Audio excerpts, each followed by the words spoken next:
जय शारदा सिन्हा, बिहार की वो कलाकार जिनके बिना शायद छठ पूजा अधूरा अधूरा सा लगता था।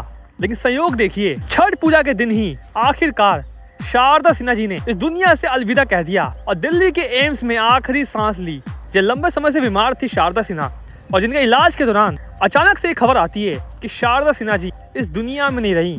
इसके बाद ही शायद यूपी बिहार की करोड़ों जनता पूरी तरह से शोक में डूब जाती है।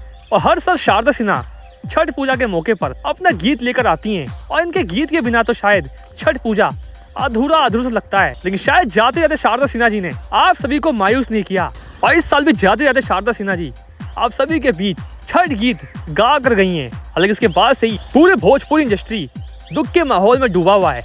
एक तरफ जहाँ खेसारी लाल यादव इंटरव्यू के दौरान भावुक हो गए, तो दूसरी तरफ पावर स्टार पवन सिंह भी जब इनको जानकारी मिली कि शारदा सिन्हा जी इस दुनिया में नहीं रही, तो शायद पवन सिंह भी इस खबर को सुन के टूट से गए। हालांकि छठ पूजा के दिन ही शारदा सिन्हा जी का अंतिम संस्कार होगा।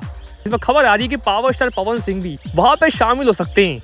वे दोस्तों, आप सभी यहाँ से जाने के बाद शारदा सिन्हा जी का वो आखिरी छठ सॉन्ग जरूर सुनिएगा जो आप सभी के बीच वो छोड़ के गई हैं। फिलहाल के लिए धन्यवाद।